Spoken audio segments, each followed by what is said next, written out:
Hello everyone, this is Dominic from Tonebase. Hello to our Tonebase subscribers and members, as well as our YouTube audience. We are really excited to be cross-sharing this on multiple platforms today. And today we have the head piano technician of the Colburn School, Neema, here today to talk about two of really Colburn's gems on this esteemed and really historical stage, Zipper Hall. So if you have any questions, use the chat, or if you are on the Tonebase website and you're a subscriber, use that blue Ask button. We will be prioritizing the Tonebase premium members and your questions. And we did have some questions before the stream that we'll get to. But today, we'll be talking about two different pianos. Again, a 9-foot Hamburg Steinway Grand and a 9-foot Fazioli piano. So these are really, again, two of the greatest pianos on the planet right now. And we're so excited to welcome Neema. So Neema, welcome so much to this live stream. Everyone's really excited to hear from you, learn from you a little bit. And it's a true treat, again, to be on your stage, which is Zipper Hall. You work here all the time. And again, as everyone can see, we have these two absolute beauties behind you. And we'll be jumping back and forth from piano to piano, to first of all listen a little bit to the instruments, but also to have Neema perhaps show us a little bit, inside and more. So we'll be getting up close.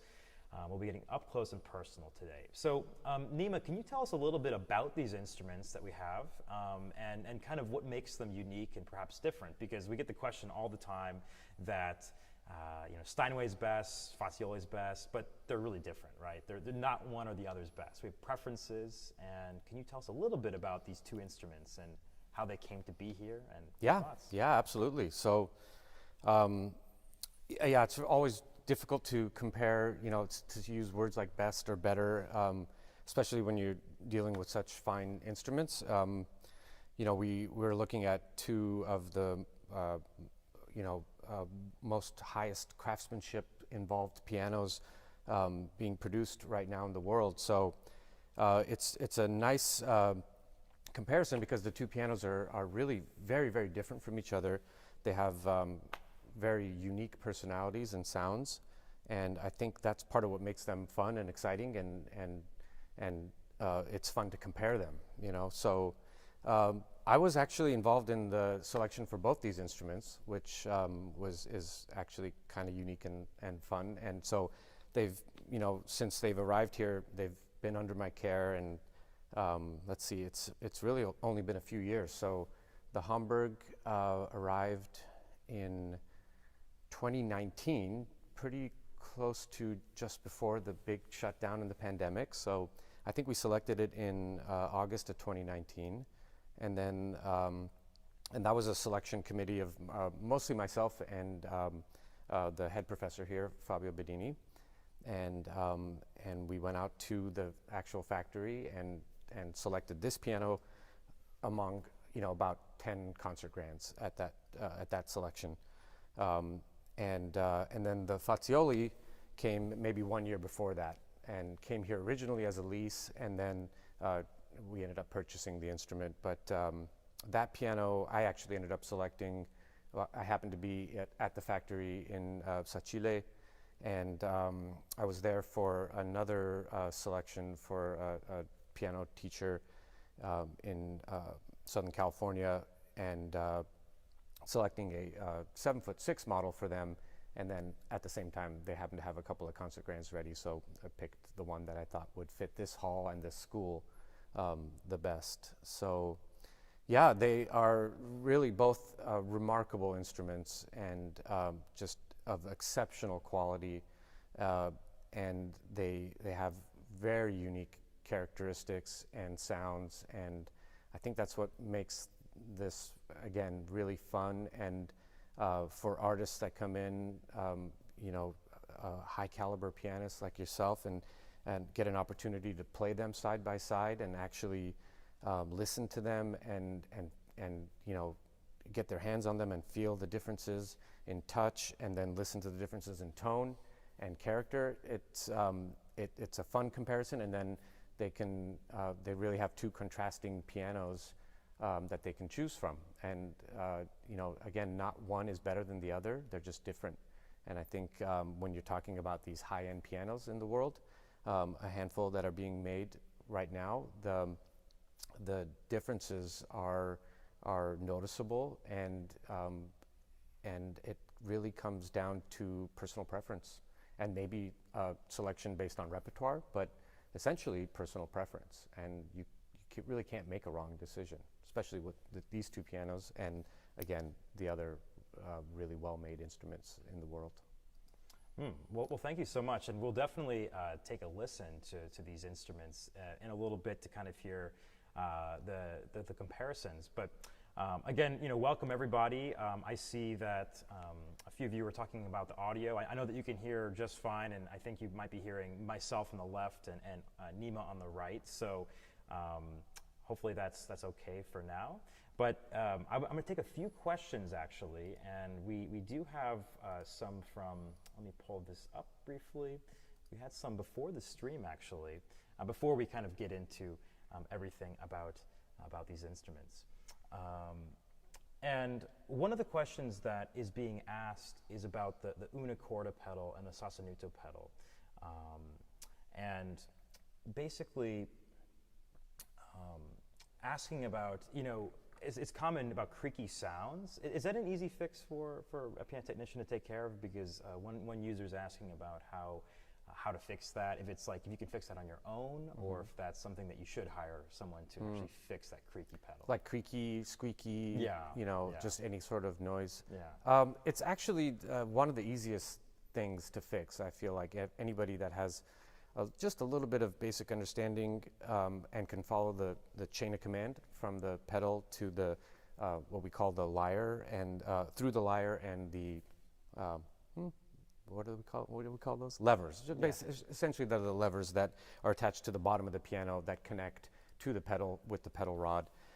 So the system is pretty simple, and generally the squeaks are easy to find, or creaks or whatnot. And I would say 90% of the time they're very easy to resolve. There are those moments and times where there's actual damage to a part, or let's say stripped screws, or even loose glue joints, things like that, which I don't think most people would be able to handle. But for the most part, it's just a lubrication issue, and pretty easy to resolve. So if you have the proper material and lubricant material, then you can almost always resolve it very quickly. Interesting. Yeah. Interesting. Well, thank you for that. We'll get into more questions, and hopefully the audio is better now. So great. They could hear you. It's just there's a balance thing. I think they're hearing me on the left side and you on the right side, but now it should be mono. So that's fixed. But yeah, so I know that everyone we've got again a professional in our midst, and I think that Neema was going to show us a little bit inside the piano, and show us a little bit about how you take it apart and etc., and show us a little bit of the guts. But first of all, I'm wondering, could you actually just share a little bit of audio, maybe just the play a little bit on each piano so we can hear and maybe talk a little bit about the differences of the instruments? Maybe a few simple chords, or I don't know if do you have like a system of trying out a piano? Like when you sit down at this instrument, what would you do to kind of see its potential in 30 to 60 seconds? Yeah, normally I just run a chromatic scale, and just listen very carefully to the treble section and that mid treble where the melody octave, if you will. And I'll listen to that section in different dynamic ranges, right? To hear and feel, what the piano can do at a very, very pianissimo dynamic. And then, of course, when you really drive the hammer into the string, what's the fortissimo sound like? Is it loud and pleasing, or loud and brash? Is it, is the sound kind of distorting at the high end? Or is there like a complete lack of power at the fortissimo range? So I'll listen to that stuff all very carefully in the treble section, and then typically, most pianos just kind of sound good in the tenor, right? So I won't spend a lot of time there other than to just play chromatically through, and then I'll listen carefully to the bass also. And so, yeah, I mean, I can demonstrate that Yeah. real quickly. And so.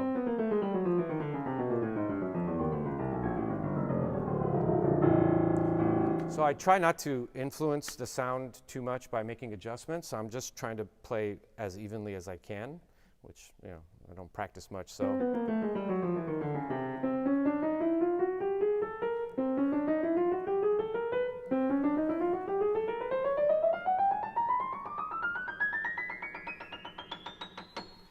I usually find my left hand is actually more even, and so I almost always play the chromatic scales with my left hand.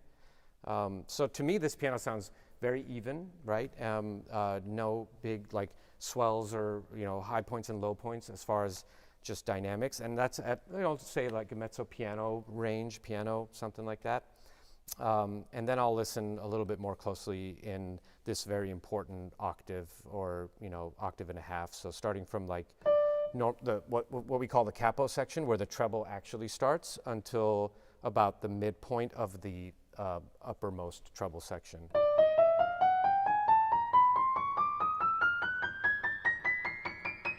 And sometimes I'll just play with one finger, again, because I don't want to influence the attack and make slight nuanced adjustments with my fingers. You know, if I'm using like 3 fingers to run a chromatic scale.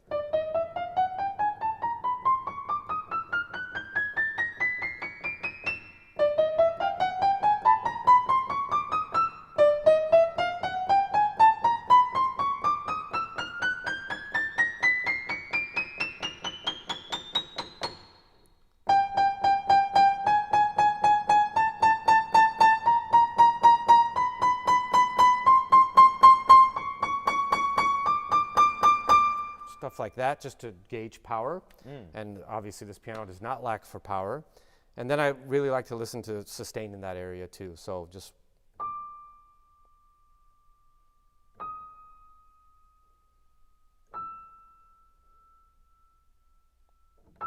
You have one slightly out of tune note there.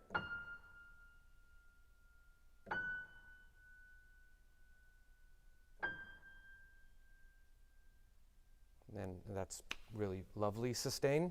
Yeah,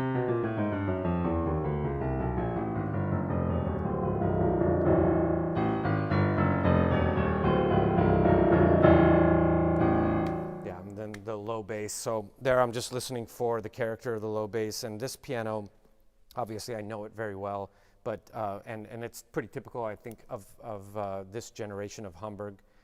Steinway's doesn't have a lot of bite and growl and power and like attack in the low bass, but it really has a washy, beautiful, warm sound, and is, again, the character of this piano. So I'm sort of just listening to it, and you know, the decisions about what to do with that character were made in the factory by the manufacturer, and then you know, I try not to make big changes to, you know, the character of the instrument. So this piano may sound like the bass may give you the impression of a little bit of a muddier, kind of warmer, washier sound, but that's really, I think, what they go for. And I have to say that at the selection, you know, comparing this piano to the 9 other concert grands that were there, they all had a very similar character to that bass sound. And that, you know, when a manufacturer does that, you would assume that they're doing that on purpose.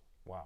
Yes. So what's amazing is that within just this sort of very mechanical but technical way of going across the piano, you understand it within about a minute or so, like what is happening at this instrument. Yeah. So I mean, that's generally, I do all that what I just talked about in just maybe 2 or 3 minutes. Wow. And then I'll feel the action just by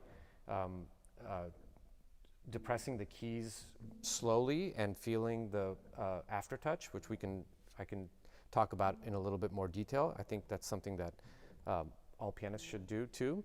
But I'm just sort of getting an idea of, this is just good feedback for how the state of the regulation of the piano. So yeah, I'll just kind of feel that everywhere along the keyboard and just see if it's consistent. If the amount of key travel seems to be about the same, I'm not using any tools or measuring devices. I'm just using my fingers and feeling it. And yeah, so I'm looking for key travel, and then I'm feeling for that crisp aftertouch, which we would be happy to discuss in more detail. That would be great, because aftertouch is something that I would say many pianists don't know anything about. In fact, I didn't even know about it really until actually more so the Colburn School when I was a student here, and yourself and Mr. Fabio Bedini talked about it a lot. So, we pianists might know what that is, that silent depression of the key, but we don't know the value in it. So actually, this might be a good opportunity. Do you want to talk about aftertouch and what that really means, and what you're looking for, and is that one of the most important things for you at the piano? Oh, absolutely. At the end of the line, it's one of, if not the most important factor for the regulation, just the strict mechanical adjustments of the action itself, minus the pedal system, right? So almost always I'll also engage the damper pedal while I'm checking aftertouch. That gives me an even clearer understanding of what's happening in the action without the interference or the dampers being involved in any way, involvement of the damper system. Essentially, you can do this on any piano, even uprights, which is a little mushier feeling, but on any grand piano, you should be able to depress the key slowly, and then you'll get to a point of resistance. Now again, if you engage the damper pedal, then you've taken the dampers out of the system, you've raised those levers so that they won't interfere with the key travel, and then you can really feel that the key moves pretty smoothly to a point where there's now some resistance. And then just by pressing through that resistance, that amount of key travel after the resistance is called aftertouch. So we technicians will say it's the amount of key travel after escapement, but that's even more technical. But we can just call it get to the bump, the resistance, and then press through it, and it should be a sensation of a firm, defined click. And the amount of that click, the amount of aftertouch, can vary rather wildly, and a lot of it is determined by what we have to work with, the piano itself, and then of course how much work has gone into the piano by a technician. Typically we want about 40 to 50 thousandths of aftertouch, so that's an exact measurement, but more than anything we want that aftertouch to feel very firm, positive, and crisp. And then it should happen pretty low in the travel of the key, right? You don't want that bump and that resistance to be felt very early in the keystroke. You want it to be felt at the end of the keystroke. And when you go through aftertouch, you're at the end of the key travel. So if you go through aftertouch rather quickly, you should get that effect where you hear this kind of ethereal, the hammers have just kissed the strings, and it'll be more pronounced in the treble because we tend to set that adjustment much tighter in the treble. So you should hear, again, I'm depressing the keys to the point of aftertouch where I feel the resistance. You can do it with one finger or all 5 of your fingers, and then press to the bottom of the key rather firmly. And the hammers, if the piano is really well regulated, like I would say almost to a concert spec, then you should hear that sound. And you can hear it up here too. Obviously very quietly, but even in, now here, typically you'd have to press even more firmly, but you will get the same effect because again, we make that adjustment, we sort of make that adjustment by the gauge of the strings, and you have the fattest strings in the bass and the thinnest strings in the extreme treble. So we make that adjustment, we kind of feather that, so we get closer and closer in the treble and a little bit farther in the bass. But even still, you should be able to go to the point of resistance and then press quickly and get that light kissing of the hammers to the strings. Beautiful. It is quiet, but I know that we've got our microphones right on the piano, so you guys should be able to hear that sound. And it's a very interesting thing. I don't think Again, many of us ever do that, and we should. Especially one of the top questions we get sometimes from our members is what to know when you're buying a piano, how to test it out. And it seems like without any tools, Neema's showing us all the ways to to test a piano and see what works, what doesn't. I mean, the pedals are a bit more perhaps basic on seeing if they work or function, but aftertouch is that extra thing that a lot of people might miss when purchasing a used piano. Absolutely, and I wouldn't say that if the aftertouch is wrong or the action feels bad to you on a used piano that should immediately eliminate that piano. These are again mechanical adjustments, and almost every action can be improved. And even pianos like this that get constant action care and constant regulation are always needing more of it. So it's hitting a moving target for technicians. And if you come to a piano or your piano at home doesn't have that crisp feeling and the hammers don't kiss the strings and things like that, that's not usually a deal breaker. It just means that the piano's out of regulation. And I wouldn't focus on that aspect if I'm looking to buy a piano or looking, to gauge a used piano's condition. More so is the, playing a chromatic scale, listening to the sounds, and then very carefully listening to sustain in the treble. That's one of the things that, a good piano will always have very good sustain, and almost all bad pianos have very little sustain. So interesting. Yeah. Well, that's great. And since I actually want to do a little experiment for us, I wonder if I could ask maybe you to go to the Fazioli, and maybe I'll sit at the Hamburg, and I wonder if we could just do a simple experiment of playing maybe even a C major chord, and hearing, in immediate contrast how the pianos sound differently, and see if, any of you guys hear a difference, or if you guys have an opinion. I'd be curious to test that, and maybe the sustain, right back to back. So instead of making you run back and forth, would you be okay trying that? Yeah. Okay. Well, in 1 second I'll go to the Fazioli. Yep. Sounds good. And if any of you guys have questions, feel free to ask. But I'm certainly curious to see a little bit about the difference of the sound of these pianos. So perhaps, would you maybe say like that kind of open C major chord might be a good test, or what would you recommend? Well, for sustain, again, I would always encourage to listen to sustain in that high treble, especially like D6 through like that. The reason we listen there is because that's the hardest area of the piano to get sustain. Like I was saying, like almost all pianos sound good in that tenor, like mid tenor, low tenor area. Those are really long strings, and they just seem to always have good sustain and almost always have good tonal qualities to them. It is very difficult to get a piano to sustain in the treble and to sustain for a long period of time. So I'm always listening to sort of like,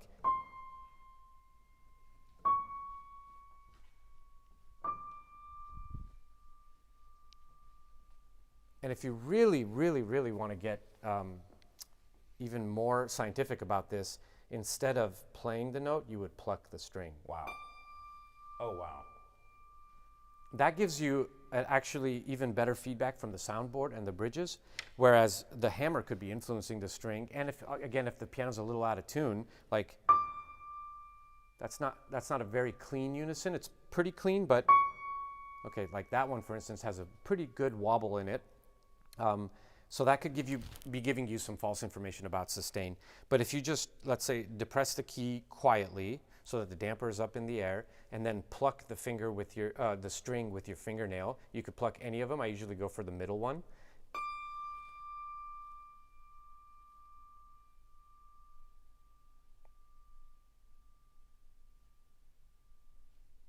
It just won't stop. This piano has incredible sustain, and yeah, I think I have my mic. Oh, that's okay. We should still be able to hear you. Yeah. All right. Yeah. Yeah. So if you get something like, typically we get 3 to 5 seconds. We consider that pretty good. If you get in the range of 6 to 8, 10 seconds, I think that was pretty close to 10 seconds. Yeah. That's phenomenal. That is really unique and desirable trait in a piano. Wow. So yeah, you can try that on your D. Were you doing a D? Yep. I was doing the D6. Yep. So let's see.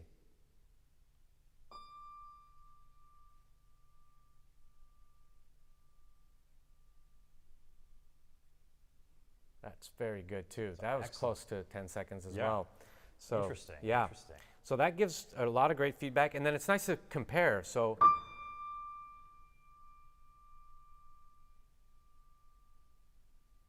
pretty similar, right? And Yeah. and that's actually another good indication of hammer condition, right?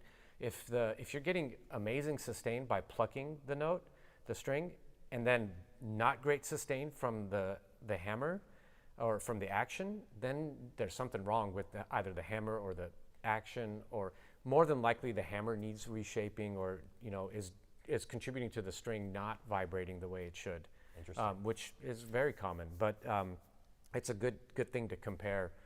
They should be the same, right? The hammer driving the string should be as good as you plucking the string, if not slightly better. But if it's almost always, you'll find that it's maybe not as good, and that's again just normal wear and tear on pianos, normal usage from the hammer. Wow, fascinating, fascinating.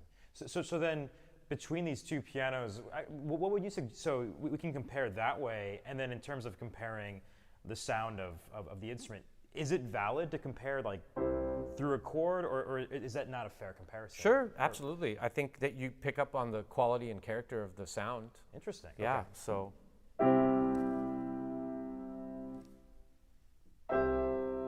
Yeah, and you voice beautifully to the top, so I should probably try to do that too.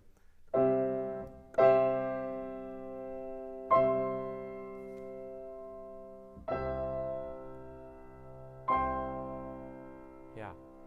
Interesting. So I think these two pianos have very different characters. And then, of course, just...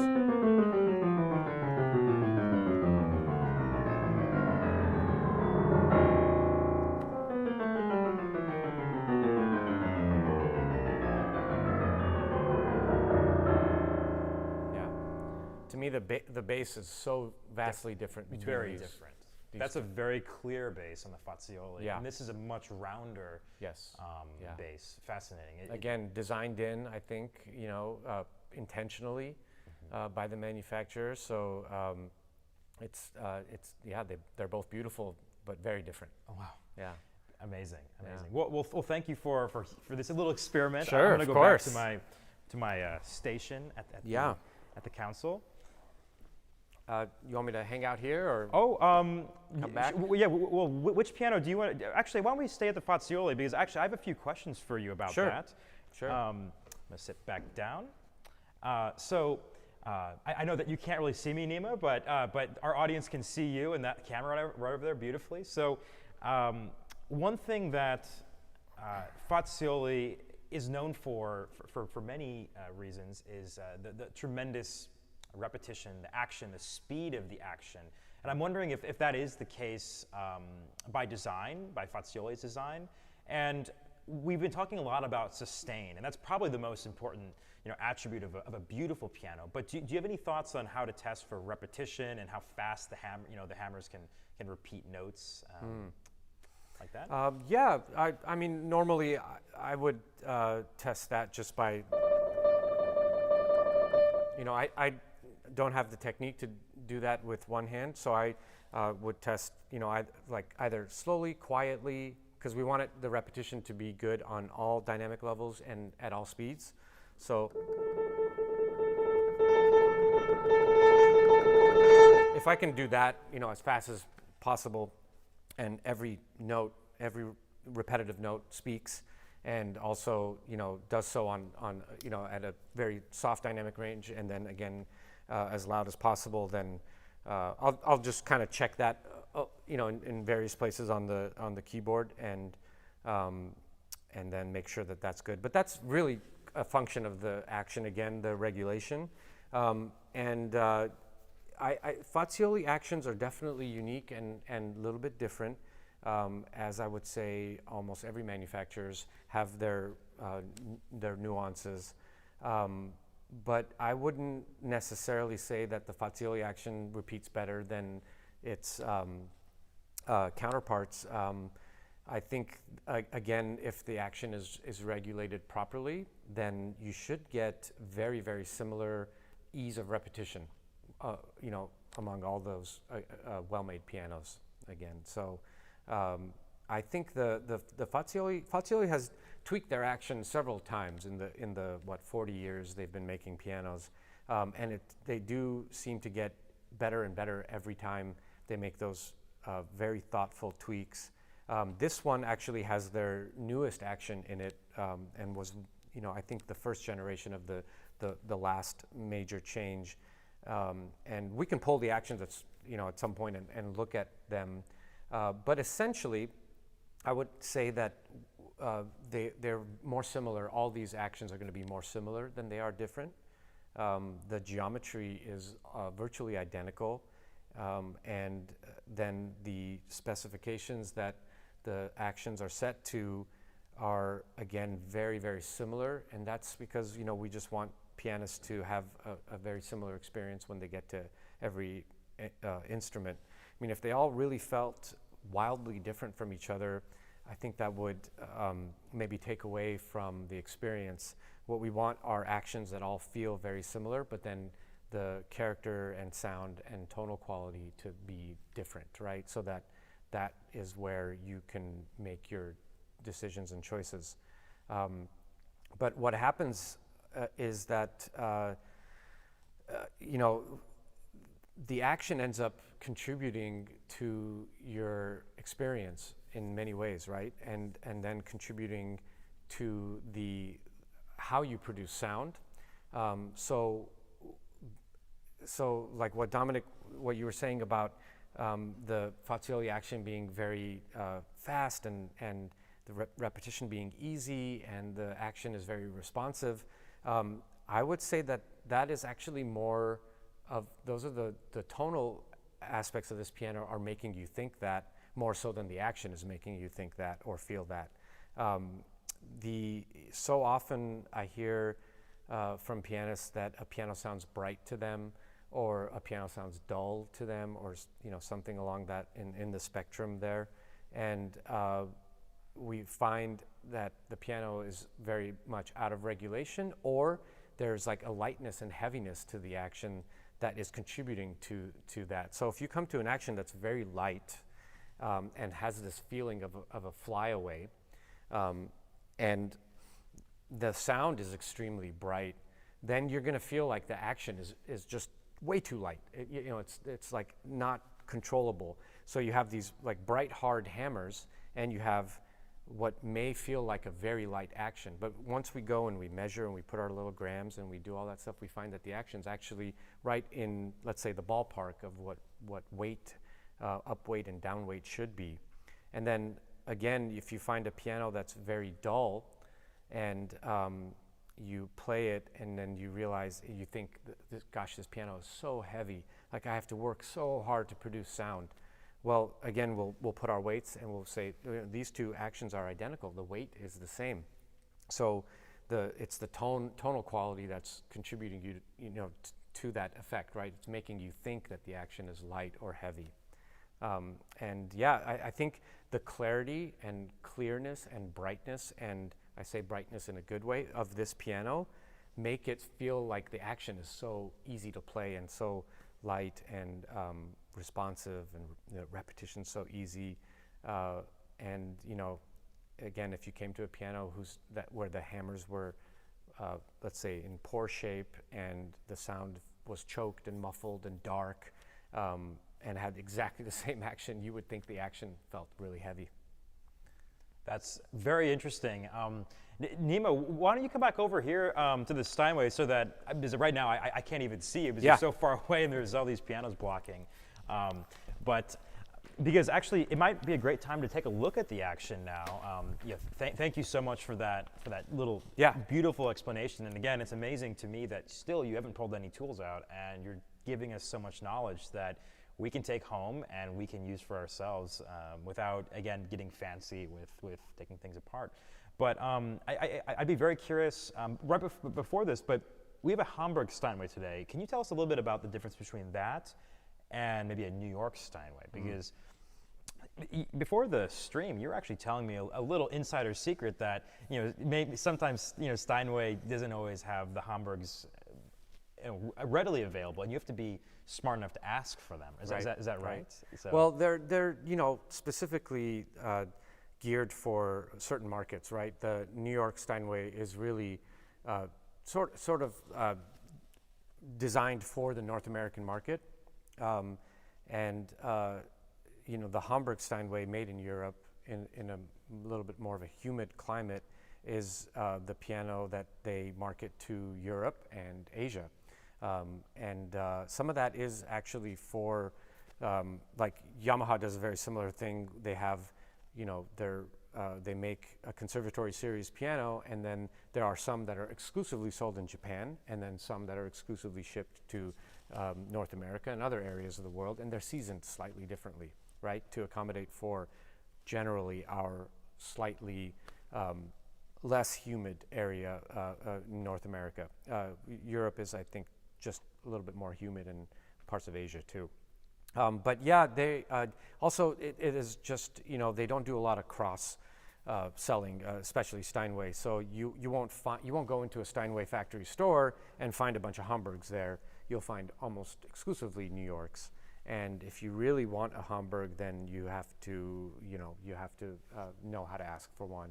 And sometimes that involves flying to Hamburg and selecting a piano there, because again, you won't have very many choices if you walk into a Steinway factory store in the U.S. And Got it. for a lot of piano consumers, you want to play the piano that you end up buying, right? You could buy one sight unseen, and you'd probably be fine, but it sure is a good feeling to be able to play the piano before you actually bring it to your home.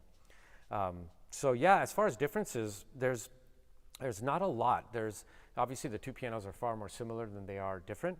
And especially now, there have been many changes made in the New York factory and Steinway in general to make the two pianos even more similar. They both use the same soundboard material. They both use the same bridge material. The cast iron plates are made in the United States. The ones that are put in Hamburg pianos are shipped to Hamburg and then finished there and then put into those pianos, so made by the same foundry. Now, this is a very recent change. The Hamburg and the New York Steinway both use Renner action parts. And that's because Steinway bought Renner a few years ago. And Steinway in New York used to have an action department where they produced all of their own action parts and used those exclusively in the New York Steinway. And Hamburg was always using Renner action parts. Renner is a third party. They're up until the purchase, they were not affiliated with Steinway directly. They still provide action parts for lots of other brands too. So what really, I think the main thing that we could say is still the biggest identifying feature of the New York and the Hamburg Steinways is the hammer. So Steinway New York still makes its own hammer, and Steinway Hamburg still uses the Renner hammer. And the philosophy and preparation and construction of those hammers are wildly different and contribute to the sound and the tonal envelope that you get from those instruments. Interesting. Yeah. Wow. Well, thank you so much for that. And I do see lots of your questions, everyone. We'll try to get to them. Of course, we're going to prioritize, some of the topics that Neema wanted to share. Do you want to maybe take a look at the action and show us a little bit about, how that looks? And yeah, be very curious. This is the show and tell part a little bit.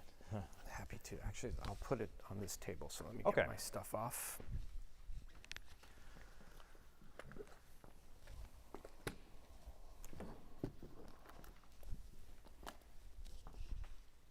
And if any of you have questions, feel free to keep on sharing your thoughts and your questions, and we'll try to get to them in a short little bit.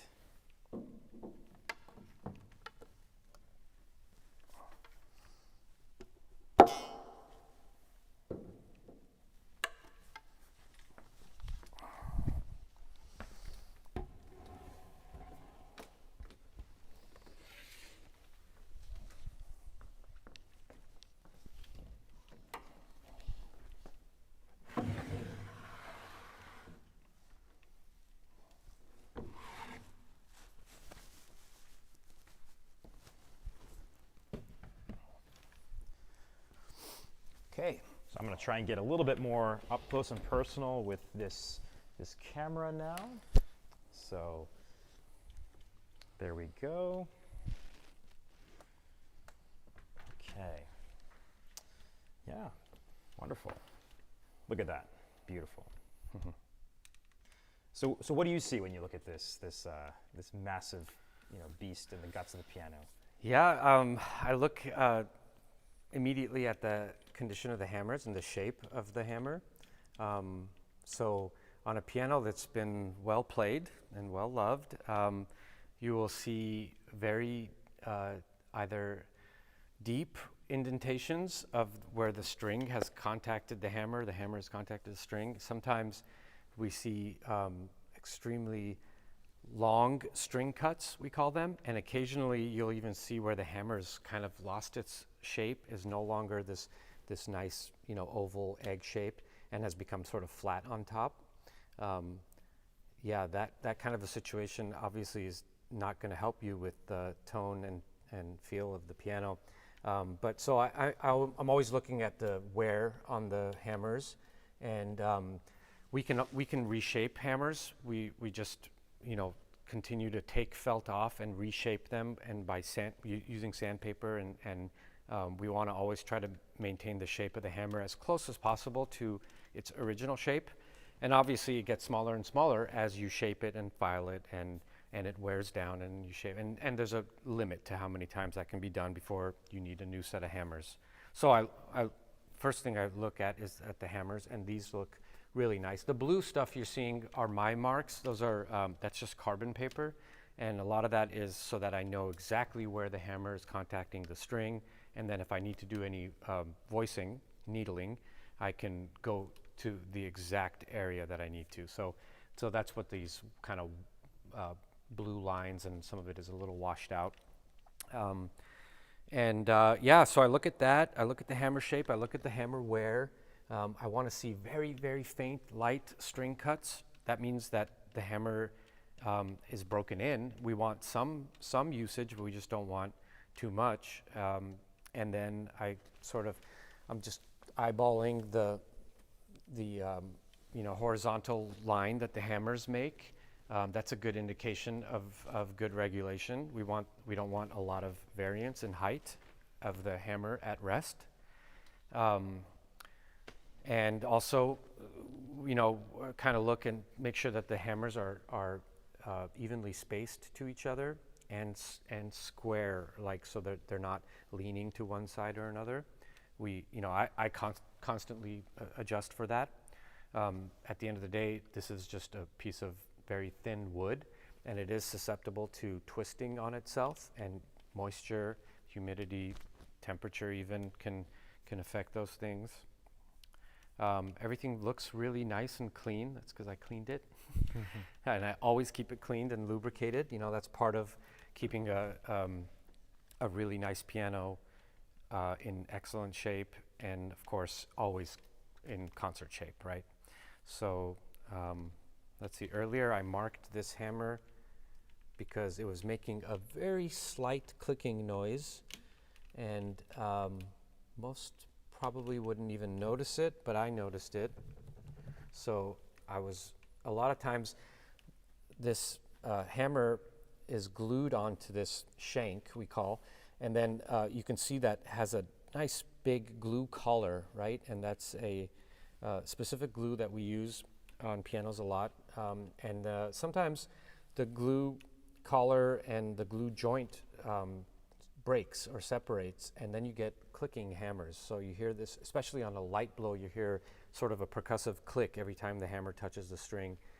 So sure enough, I can feel that this hammer is wobbling a bit, and that's what I was hearing. So I would normally pop this hammer off, get rid of the old glue, and apply new glue, and then line it back up and make it look, cosmetically perfect and lined back up to exactly where it was before, and that would take care of that problem. Yeah, and then, this is, I kind of play groups of notes and look at the hammers and see if when this is called in check. So when you play through the key firmly, and then the hammer comes back down and sits against this component back here, which is called the back check. That's a big contributor to repetition. So I play, and then I notice that, and I try to see what the height is of that, what we call hammers in check. And we want them to be all around the same height. It's never going to be quite perfect, especially when you're playing in groups like this, because some fingers are going down faster than the others. But general height should be very close, right? And it looks like they are. I'll check that. And then the other major aspect of repetition is the spring. And here's a spring in this subcomponent. You can kind of see it. It's right there. I don't know if you can see that, Dominic. Trying to zoom in on that. It's like we call it a butterfly spring, but it's got two parts, the bottom part and the top part. I think I see that. Yeah. And so the way to test for the strength of the spring is you put the hammer in check, and then you release the hammer ever so slightly, and it should kick up, right? You see that?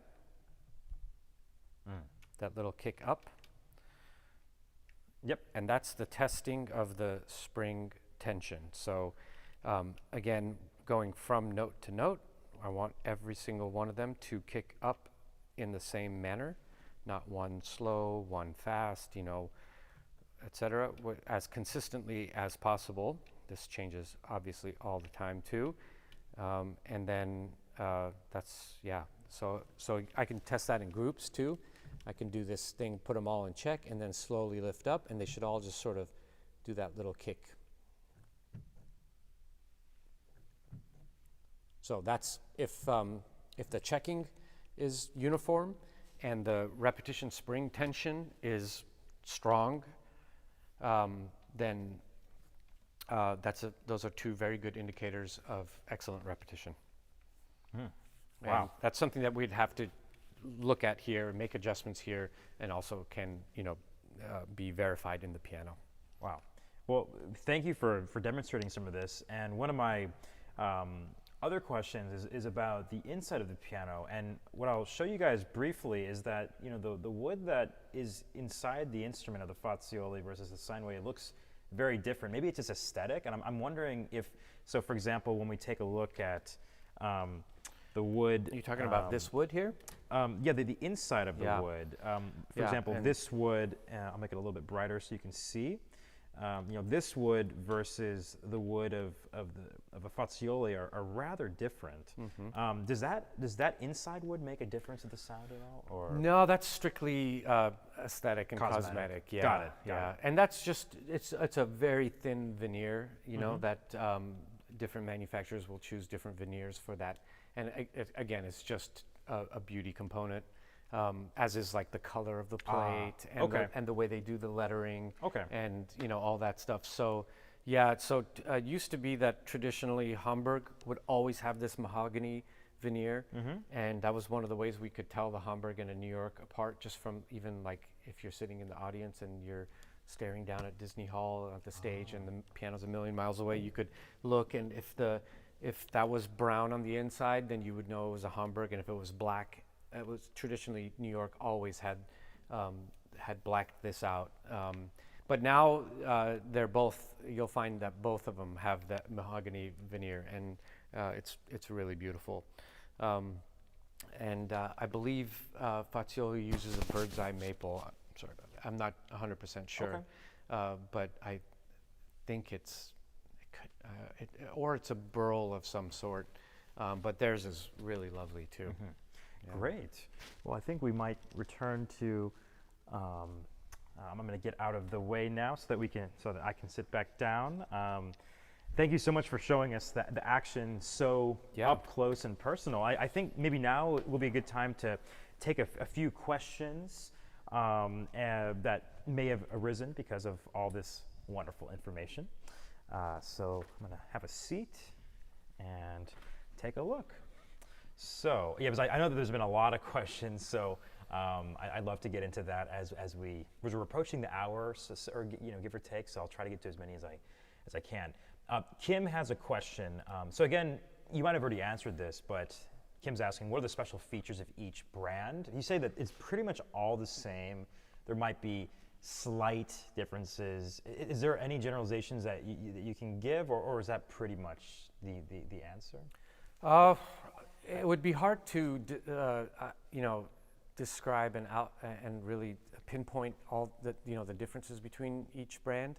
Although we can make some kind of generalizations. We have an idea. We talked a little bit about like the Fazioli sound. We talked a little bit about the Hamburg sound. I would say that if we were going to give some generalizations of the New York sound, it's a little bit maybe between these two pianos, right? I would say that the hammer and the felt that they use, and then the way that felt is treated, contributes to a very different character and tonal profile. So New York, I would say, has a very, very different bass than the Hamburg, right? It's much more similar to the Fazioli, where it's like kind of growly and cutting and generally a bigger sound. For us, and piano technicians, we talk about it, exciting some higher partials that we hear.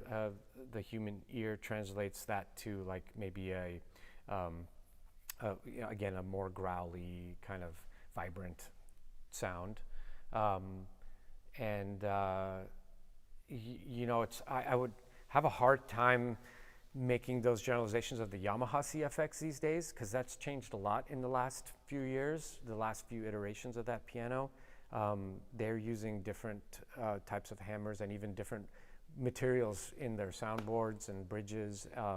The newest CFX is a very lovely sounding piano. We've got to experience it here on this stage a few months ago, and I thought it sounded really beautiful. The Bösendorfer sound has its own unique characteristics. Typically a very, very warm sound, although that piano, which was always known to sort of be a boutique chamber instrument, is now such a powerful piano that's really capable of sitting in front of an orchestra and producing a lot of power and sound, and comparing nicely with all the other modern concert grands. The Kawai, Shigeru Kawai, another, I would say, maybe more on the darker, warmer spectrum, but no lack of power there, no lack of presence, really clean and clear, and singing in the treble, and again a much darker in the tenor and bass. Beautiful sounding piano. Steingraber instruments we don't see very often here are another just fantastic piano with really unique character and sound, incredible sustain on those pianos, and a unique formula for their hammers. They have a lot of these companies would design a hammer and then have Renner build that hammer for them, and the Steingraber hammer that Renner builds looks very different. It's very pointy, and a very, very hard hammer that's needled thousands and thousands of times. I would say between the 5,000 and 10,000 stitches in each hammer, needles put in to produce the sound that they're looking for, and it's glorious. It's really, really beautiful. I would say those are probably the ones you would most commonly see in concert halls or competitions. There are certainly other great brands too, but I'm not super familiar with them. Sure. We don't see a lot of the European ones out here, and obviously there's not very many. Mason & Hamlin makes a great piano these days too. They're really nice.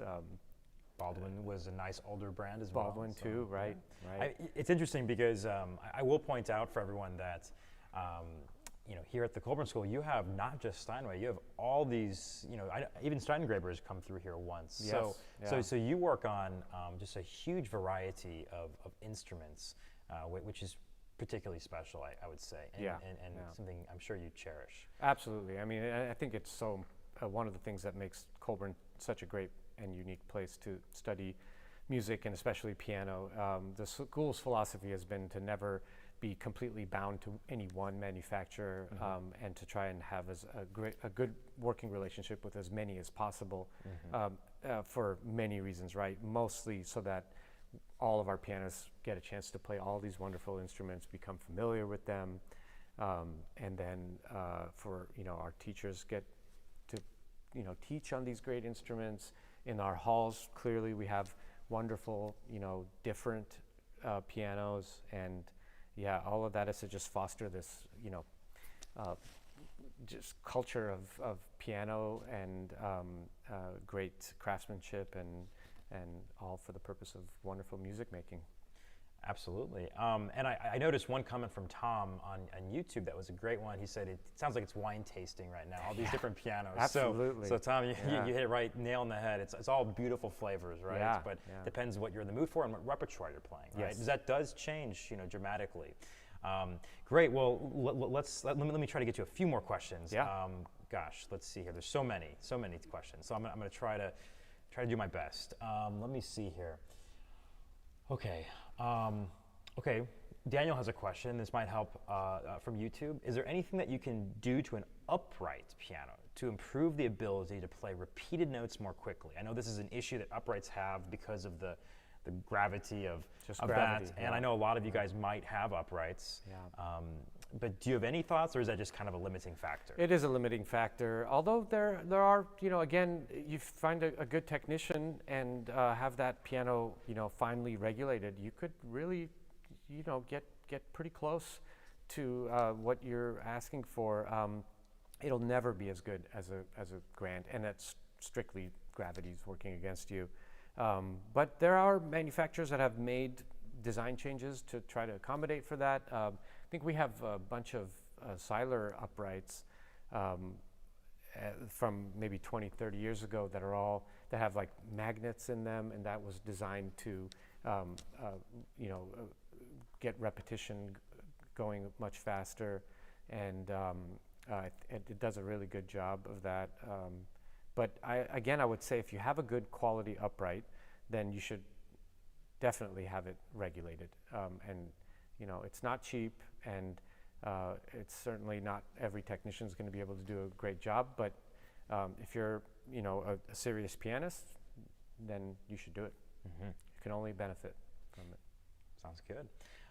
We have some technical questions now. One from Homero saying, "Hello, Neema.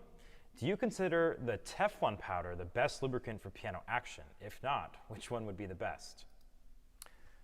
Yeah, for certain areas, absolutely, yes. But I use different lubricants for different things, right? The Teflon powder may not be the best lubricant for a squeaky pedal, let's say, or lubricating the center pins of a hammer flange, or even the key pins. But yes, I use it for many things, and I think it's a wonderful product. But yeah, you definitely need, a variety of lubricants for different applications. Fascinating. I would have no idea the answer to that question, so thank you for that. Stephen has a question. Again, another technical question. It looked to me that the rep springs were quite robust in raising the hammer earlier. At least maybe more electricity than I have adjusted. I'm not sure.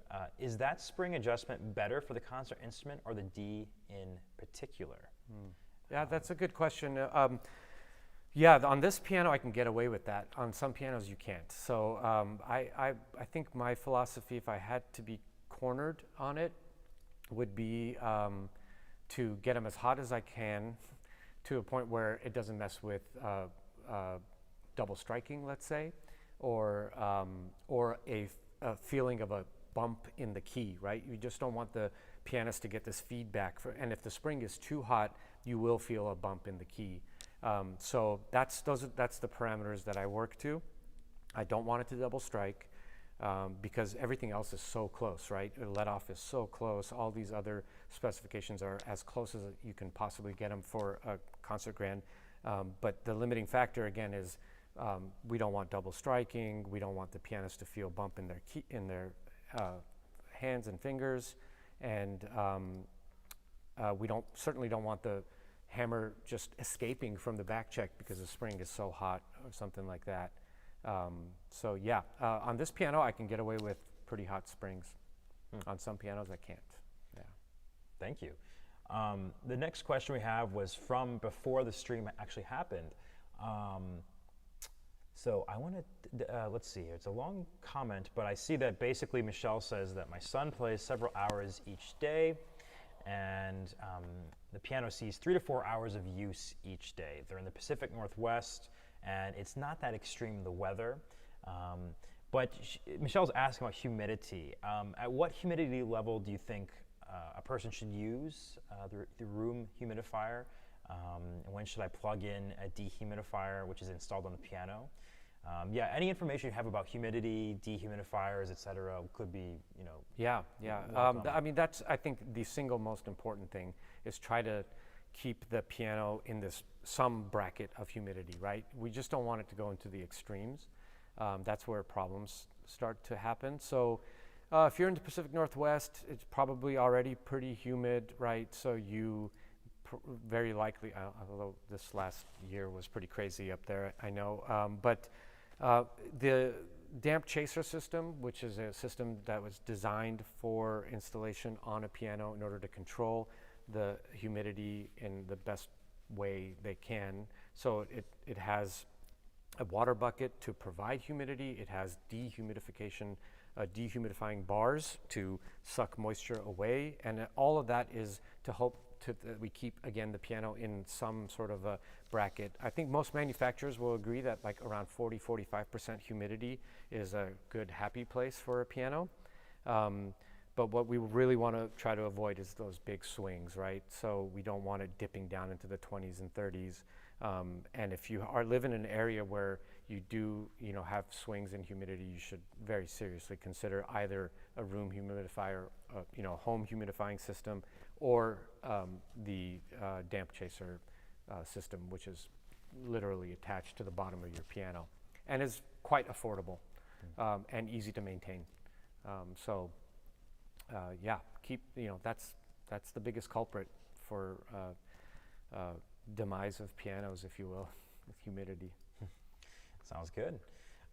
Then the next question we have, again, there's a lot. I can't get to them all today, probably, but so Rush has a good question about, does buying an old piano from a fine brand better than buying a new one from a lesser brand? So I'm sure it's a case-by-case basis, but do you have thoughts on like an old Steinway versus a brand new Boston? And any thoughts on that?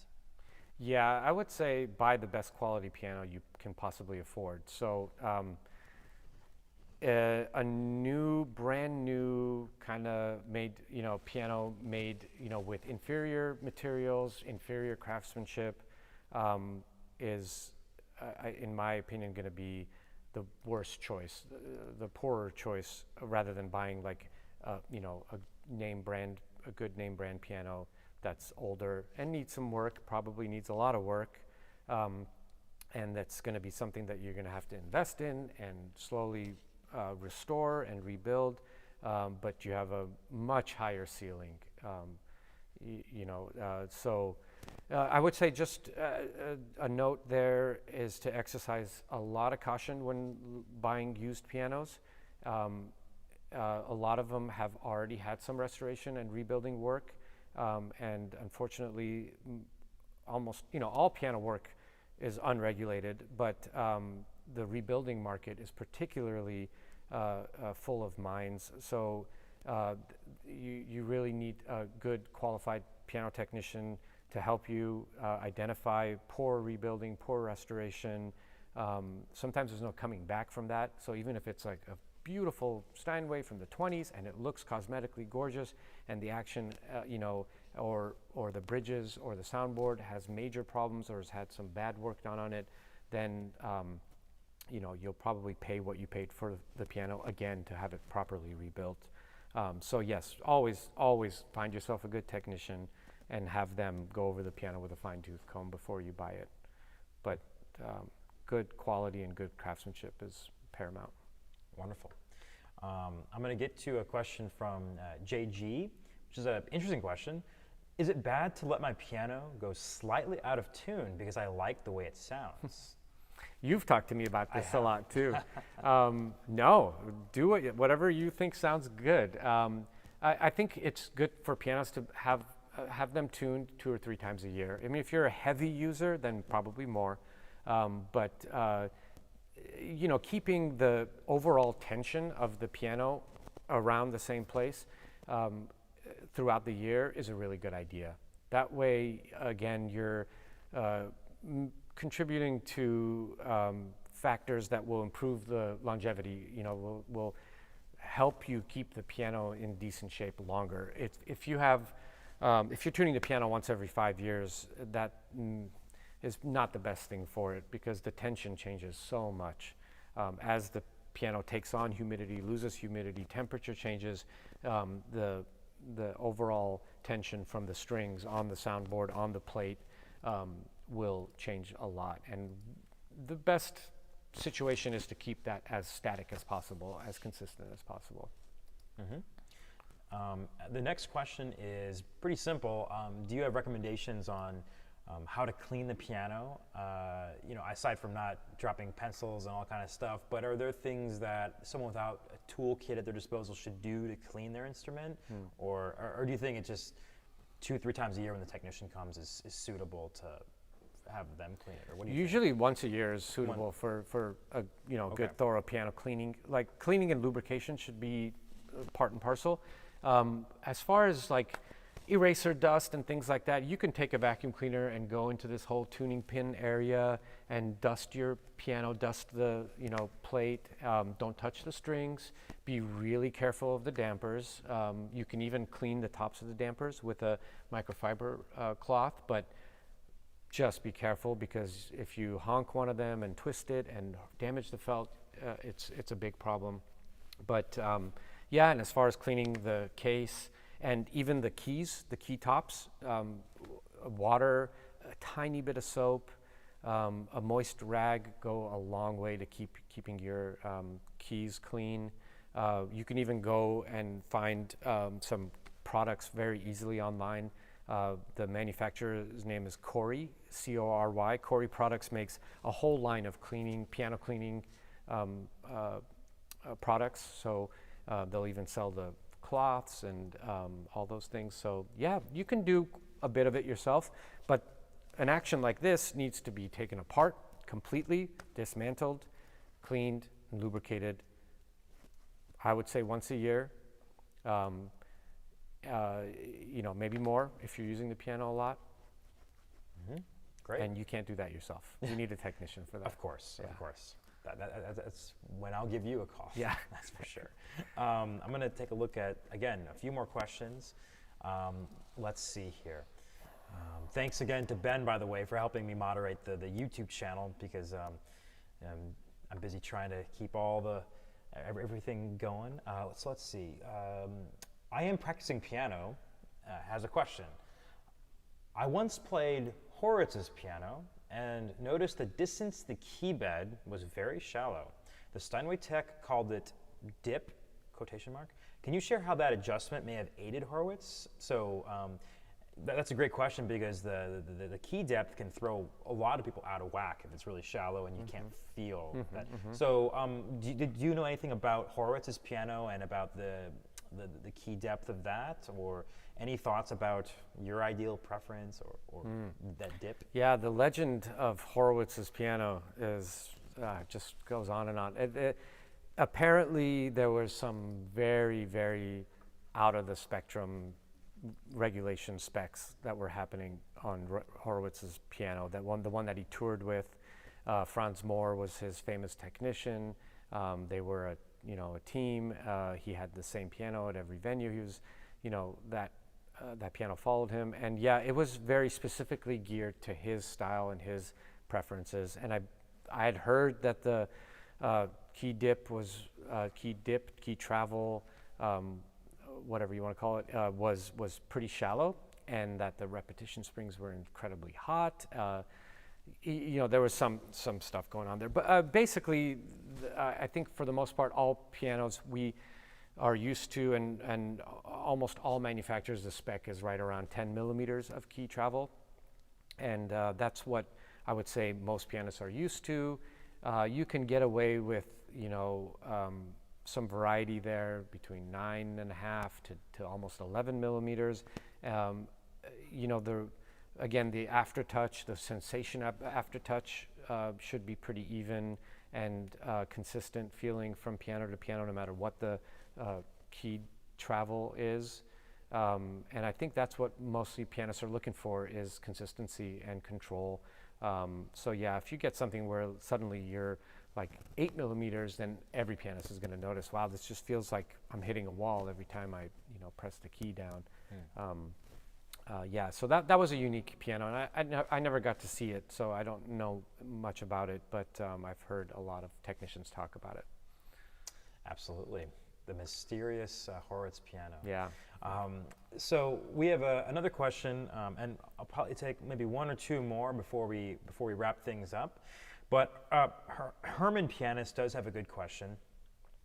Speaking of hammer action, and this is probably the most popular question that people ask, by the way, can a technician adjust the weight of the keys to make a heavy action feel lighter? Can one adjust the hammer to make a brighter or warmer sound? So a lot of people are always wondering about, they have a heavy piano, how do I make it lighter? Mm-hmm. And obviously they can't do it, they have to hire someone like you, but how feasible is that to do? Oh, it's feasible. It's totally doable. We do it all the time. It's just usually costly and takes time. A lot of times, it can be just a manufacturing issue, right? So the piano just came out with a heavy touch and would need some major changes in order to get it to where it feels more normal. And sometimes it can just be that at some point, like the parts were replaced, the hammers were put on that were maybe heavier than the original hammer, and now you have not properly balanced action. So a good rebuilder can do that work very easily. It's a lot of times involves either changing parts or letting an action, doing a complete way off, what we call, which is the balancing of the action. And then there are leads in the front of the keys to counteract the weight of the hammers. And if that relationship isn't correct, then you end up with a heavy or light feeling action. So sometimes it's as simple as adding lead or removing lead or changing to a different hammer. But almost always involves some fair amount of cost and a good chunk of time where you won't have your piano. And then customizing the tone of the hammer to your preferences is what we do all the time. Sometimes, like if you take this piano into a smaller space, it may be too loud, it may be too bright, it may be too cutting, it may, we may have to like voice it to accommodate that space. That space could be your house. So you buy a concert grand that's designed to project in a 2,000 seat concert hall. Well, it may just be too much sound for your living room. So the technician would do a lot of voicing and needling of the hammer to voice it to your room. And on the other side of the spectrum, if it's dull and lacks clarity, then there's voicing protocols that can be done to bring the sound back up. Thank you. Let's see here. Maybe I'll take two more questions. Matisse has a question about, are there piano brands which suit and complement the music of specific periods better? As a technician, do you ever, I must admit that myself, I sometimes do ask your advice on what you would recommend, because you spend so much time on the pianos, and if I'm playing Schubert or something, you usually have a good idea about what you might recommend. But do you also believe that brands or even pianos of the same brand, some are more suited to certain repertoire. Is that something that technicians think about, or do you think about trying to make a piano as well-rounded as possible? Yeah, I think the latter. Make it as well-rounded as possible. I mean, ideally, we want it to work in every situation, right? So, obviously, in some situations, you have a choice, and one is like the clear winner. But for specific periods of music or even genres, it's it would be hard. It would be hard. It would almost be like you would have to, train the piano or customize the piano to work really well for, say, Mozart. And then if you did that to an extreme, it may no longer work for Rachmaninoff, So what we want to do is kind of make it usable in almost all situations. That's challenging as well, but I think it's hard to really focus a piano that much, especially again in a concert hall, right, or a recording studio. You get so many different types of music and different musicians and different genres and times, and so you want that piano to work for everything. And then the final question we'll do today is from Ipek. Are there education programs for becoming a technician? I'm a pianist, and I also want to be a performance technician. I have some experience, but I'm not sure where to start. Yeah, it's tough.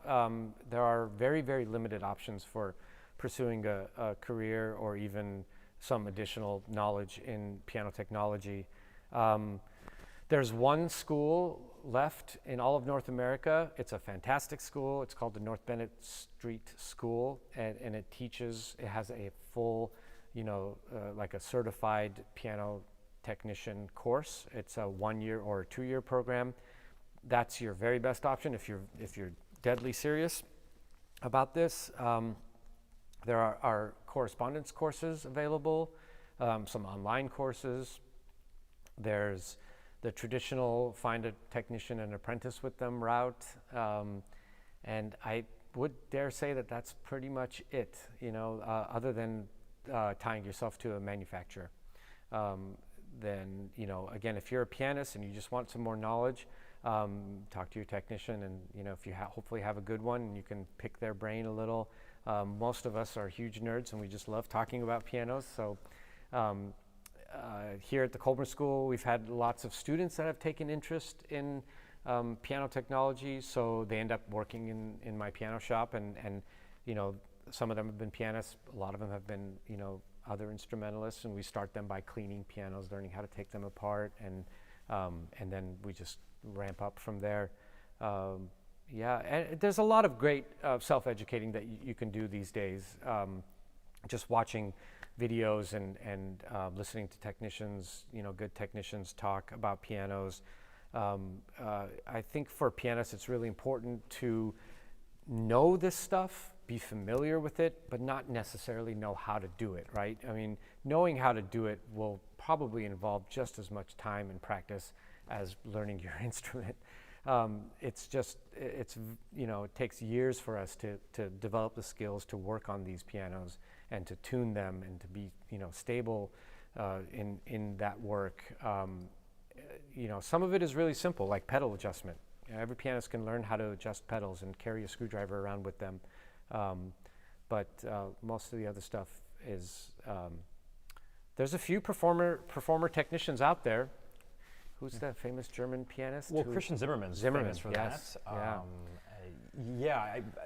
German. Well, he's a Polish pianist. Oh, he's Polish. That's right. Yeah, but he's probably the most famous living. Yeah. And you hear it in his playing because it's so meticulously finely tuned. I mean, I've heard that he drives around Europe in his truck, takes his piano, offloads it himself, sets it up, tunes, voices, regulates, does the whole thing, and that's incredible. But there's I think one of those guys running around. I think that's basically it. Yeah. But it's definitely you've given us a lot, even at the beginning. I think that was a very valuable opening for us as pianists to take a look when you go to the aftertouch, the sustain of plucking a string, And might I add, I know you have told me in the past, be careful not to touch the strings too much because is it the oil of your fingers? Yeah, I would always caution you never to touch the bass strings, like the strings. copper wound strings with your fingers. If you're gonna touch them or pluck them or whatever, use a glove or a piece of plastic or something. And that's because, the oil from your fingers will tarnish the copper and, usually just turn it an ugly color and then eventually eat through the copper. As far as the plain wire, it's really not that big of a deal. That's stainless steel. It will tarnish, but much more slowly. And so it's safe enough to pluck a string and listen to it. Typically use my fingernail and that's safe enough. Got it. Well, I do agree with a lot of you that Neema's been fantastic today. We'll be wrapping things up right now, and I want to thank everyone YouTube, for watching on YouTube, and also of course for all of our members on Tonebase who watched there. Neema, we had you once before, we had you once again, and we'll definitely have you in the future because you're an absolute wealth of knowledge. I'm always learning things from you. Thanks, it's a pleasure. Yes, really. so thank you so much, Neema. And everyone stay tuned for upcoming live streams next week. We've got some exciting stuff with wonderful pianist Alexander Colburn talking about etudes of Rachmaninoff. And also John Mortensen will be talking about historical improvisation of the 18th century, as well as jazz improvisation and more. So next week is pretty packed with that. And as always, stay tuned to all things Tonebase. So cheers, everyone. Thanks for coming. Thank you, Neema, so much for hosting today. And we'll see you guys next time. Cheers.